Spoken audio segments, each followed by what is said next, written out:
So I'm going to take you on a journey, the journey of my life. And I think, unfortunately, many of you will be able to relate to my story.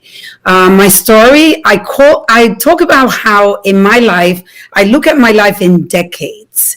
And I remember the first decade of my life, and I am 56 years old now, and proud to be 56. Some people hide their age. I don't. I happen to know in my mind, it is a blessing to be whatever age you are, because we have life. And as you know, if we have life, then we have opportunities of creating the life that we want if we're not living the life that we want to live. So when I'm going to talk about the first 10 years of my life. I was born and raised in the Dominican Republic. I come from a very, very poor little town in the Dominican Republic called Licey al Medio. It's near Santiago, which is the second largest city in the Dominican Republic. And I come from a place of poverty. I was very poor. We talk about it now, when I look back, and we moved 17 times from when I was born until the age of 8, because unfortunately my father became an alcoholic, and my father was irresponsible. A good man that, because of alcohol, changed his life and the life of his children, the life of his family. Not in a good way for the first few years of our lives, but definitely I look back and, we've created an amazing life, and I want to concentrate eventually more on how do we get this amazing life that I keep talking about, because I happen to love my life. And coming from the background of being raised in the Dominican Republic in poverty, a father that was an alcoholic, a mother that had to make a decision to leave her 3 youngest children and move to the United States because she decided to say no more to my father. And she said, I got to do something because I can't live here. I'm going to continue being in poverty, and I won't be able to support my 5 kids. So my mom took on this journey to come to the United States and left me with my little brothers. I had a little brother that was 4, and I was 8 years old. And then I have an older brother that was about 10 years old when my mom left. And that was a horrible experience. I would say the beginning of a trauma for me that still as an adult, I deal with it, which was the separation of my mother from me and my brothers was detrimental to me for many years. I had a sense of abandonment, and it's a long story, so I don't have a lot of time to give you here, but I have a book that you guys can definitely buy. I Say No More, and I share all the details of my story. So my mom moved to the United States, and at the age of 9, I reunite with my dad and my little brother in a house. And my father was supposed to be providing at least the food for us. My mom and my brothers, my 2 older brothers, were able to be able to get a house for us.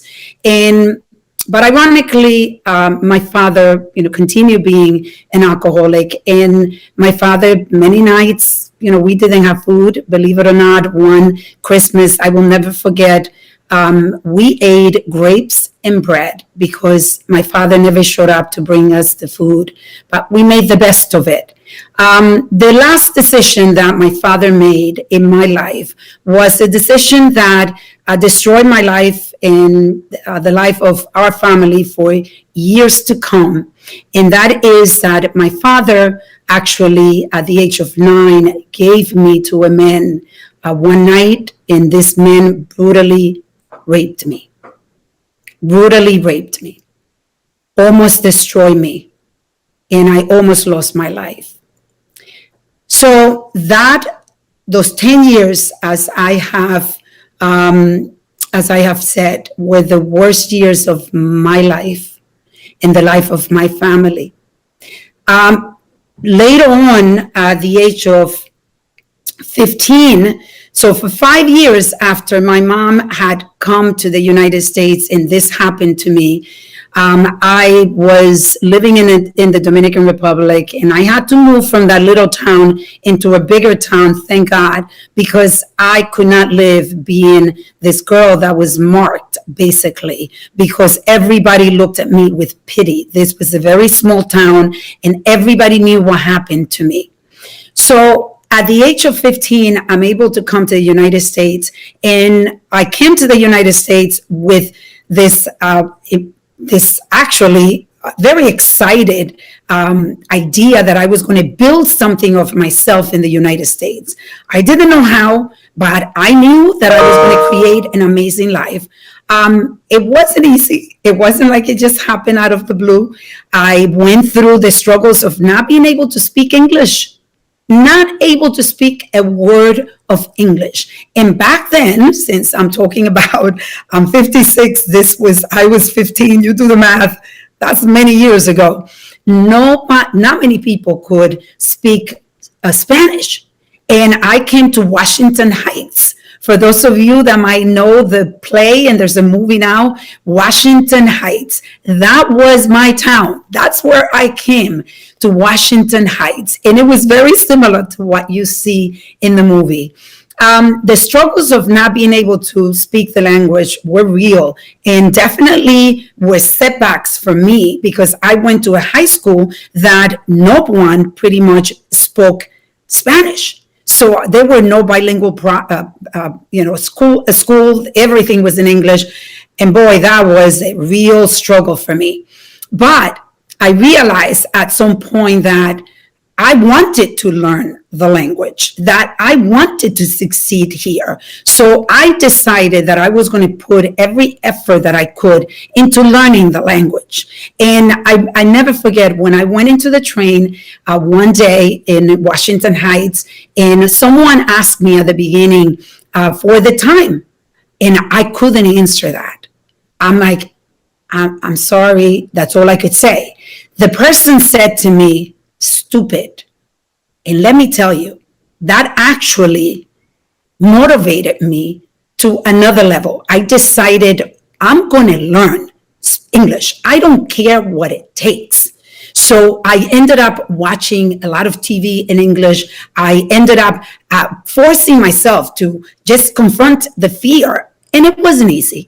I want you to understand that I know you guys have it tough. I mean, many of you are teenagers, and I know there's a lot of struggles that you're going through. I happen to have a teenager myself. She's 13 years old.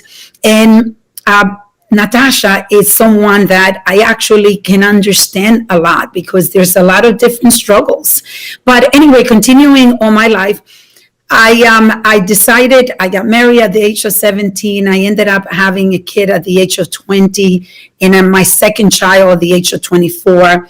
And then at 24, I decided to start a career in healthcare. I wanted to be a doctor. That was my dream.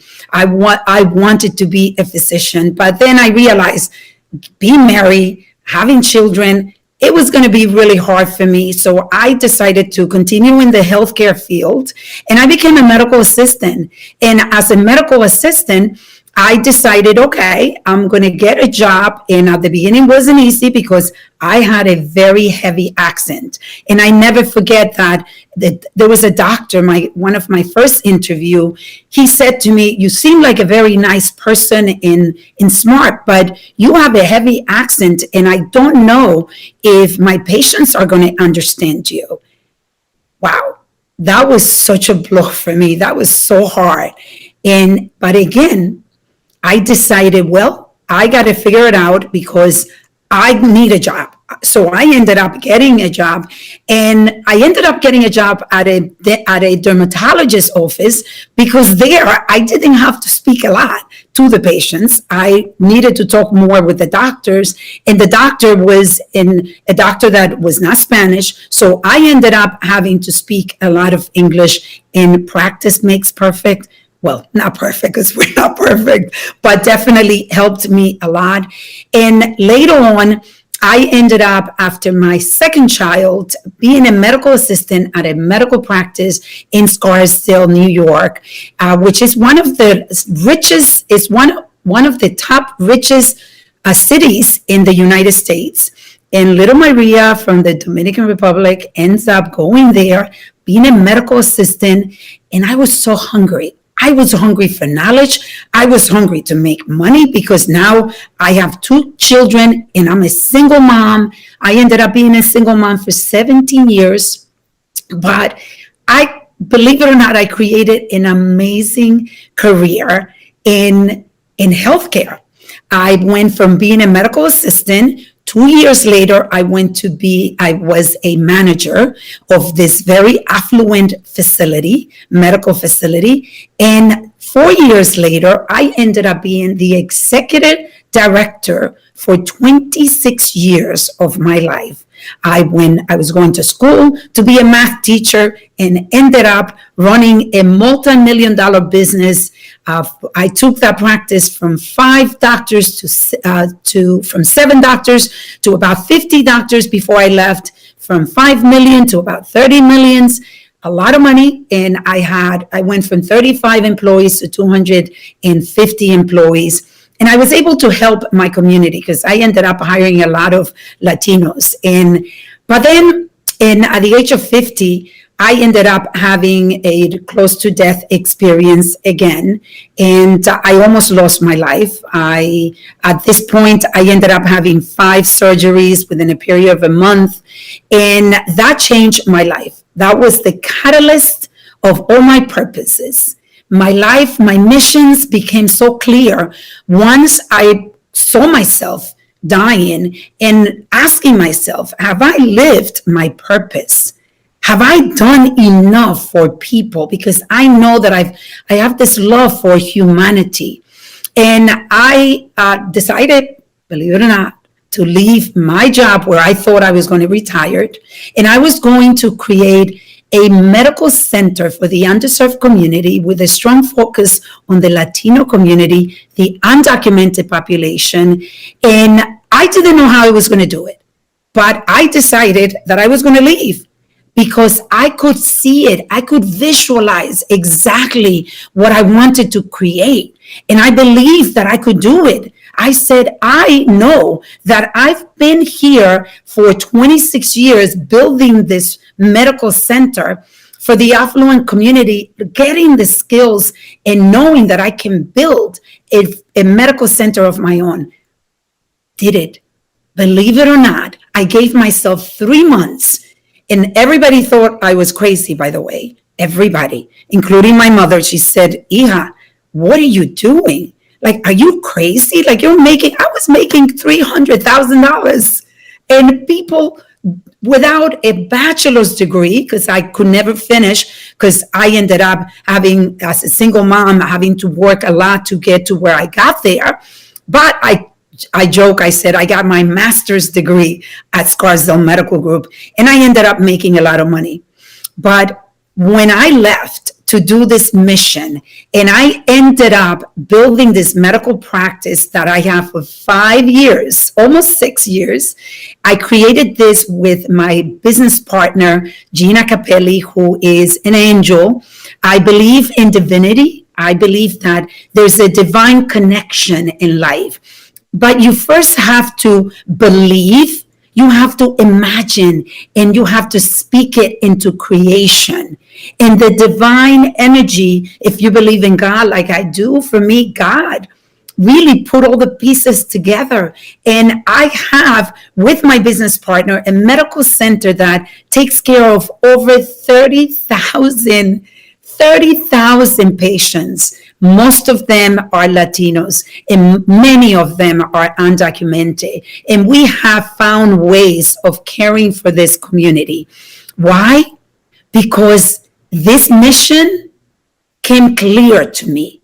I had a clear vision of what I wanted. And later on, I ended up 2020 being the author of my book, I Say No More, that led led me into a second mission that I have, that I didn't know that it was going to be my mission. Because honestly, I thought my purpose was being fulfilled, just caring for the undocumented population, the uninsured community in a city like where I live in Westchester County, which is about, for those of you that are not from here, it's about 30 minutes from the city. And it's a place where this community suffers and they don't have access to health care, dignified care, high quality care, compassionate care, culturally sensitive care. Well, we have built it. But that led into my book, which was inspired by my son, Jeffrey. I have two kids that are boys and one girl. So Franco is 37, Jeffrey's 32, and Natasha is 13. And so I can relate to you. I can understand you because I am seeing my 13-year-old go through many of the struggles that you guys are going through. But look, my son inspired me to write that book, and it took him to inspire me. And now he was my catalyst. So let's concentrate on the catalyst that we have in our lives and be able to be present to them and realize that there is always going to be something that will be pushing you.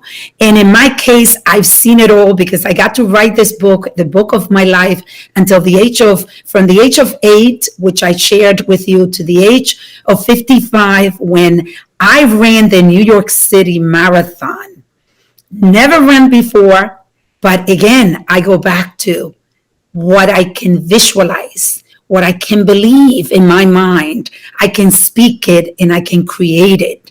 And all that it took was for me to commit to running the race, the marathon, with my boys.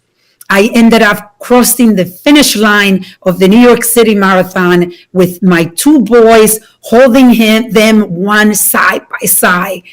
Amazing experience, amazing feeling. So my son inspired me to write this book. And from the book, I realized that there's something what I call a silent pandemic of sexual abuse. So that became my second mission in life. I am inspired to break the silence like I just did in my book and inspire people to break the silence of sexual abuse and create a social movement which has been created, Yo Digo No Más. That means I say no more. Now my social movement, because of the social movement, it led me into a talk show. So we have a talk show of Yo Digo No Más that is going, we're launching. The premiere is going to be on July 28th. I hope many of you get access to it. It's going to be on YouTube.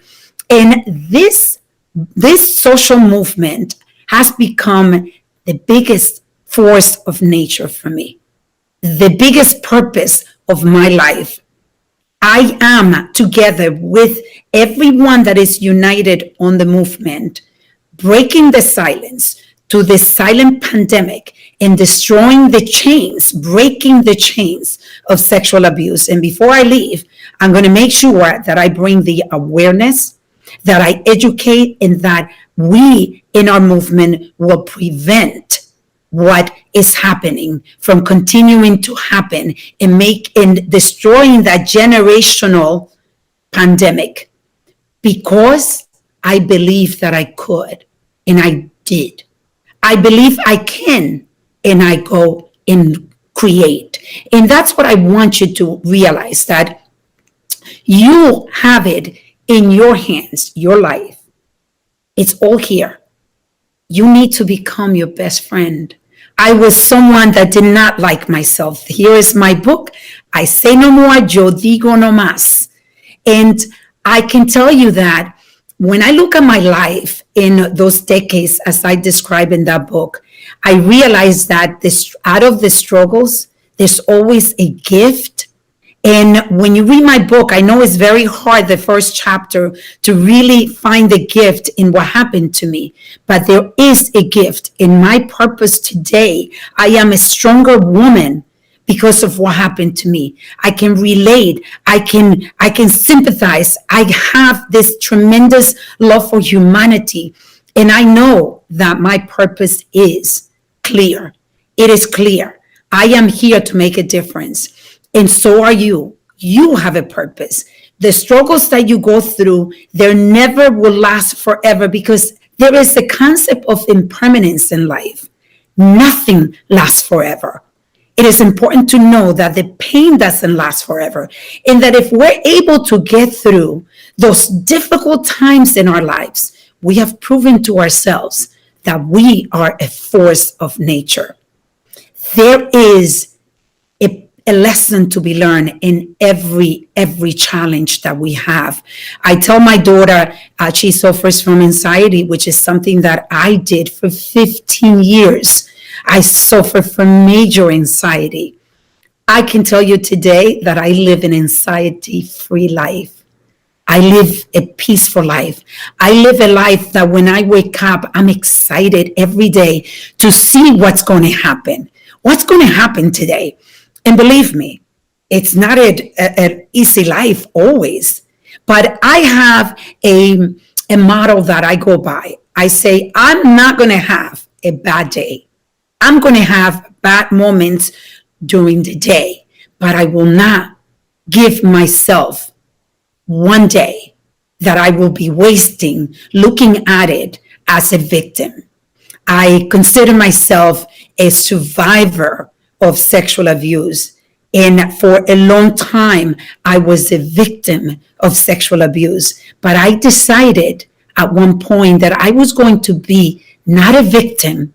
I was going to be a creator of my life, because you see me standing in front of that chair, the director's chair. There's a message in that chair. I became the director of my life. I started directing my life, and I decided that I was going to affirm positivity in my life, that I was going to speak to myself, that I was going to be affirming my beauty, my power. I was going to be the woman that I wanted to be first in my mind. And I would speak it in front of a mirror.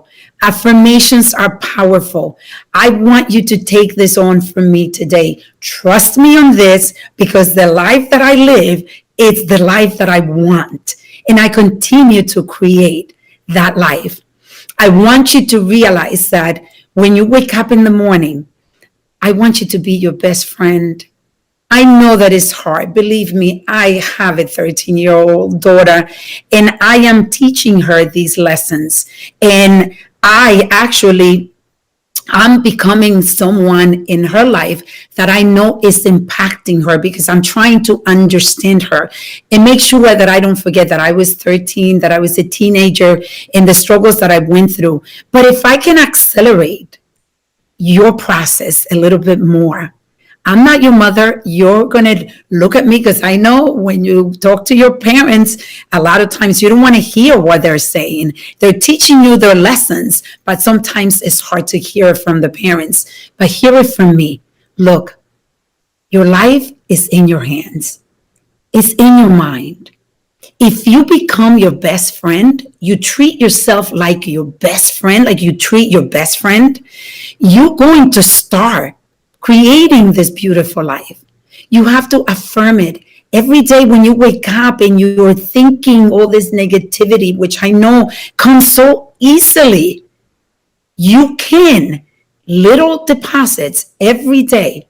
Just look at yourself in the mirror and tell yourself how beautiful you are, how powerful you are, what a kind soul you are, how smart you are, how incredible you are.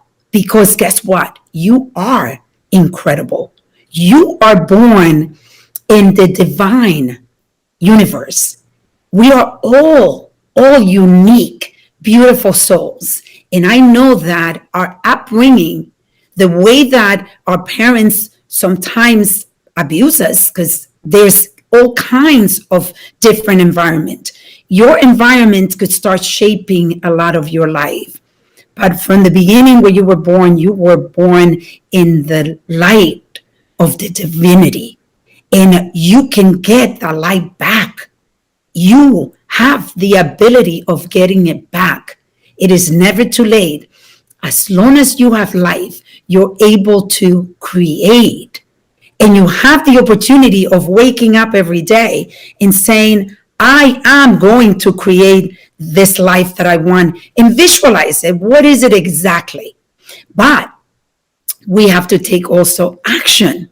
And we have to start doing what I call daily deposits, because the daily deposit in an accumulative way is that it actually creates the foundation for this life that I live. When I look back and I see all the repetition of positive input in my life, it would eventually get rid of so much of the negativity that your life starts shifting little by little.